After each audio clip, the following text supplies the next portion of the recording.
ఏం చేస్తున్నావు?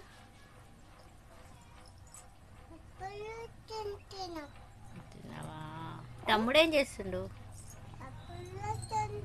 తమ్ముడు, మీ తమ్ముడేడి? ఇంట్లో పరుచుకుంటున్నావా? Okay okay.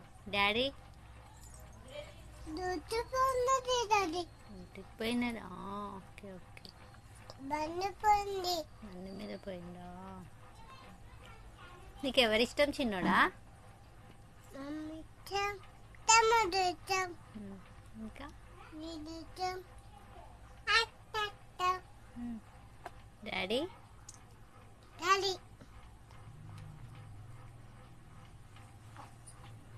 నువ్వు స్నానం చేసుకున్నావా చిన్నోడా?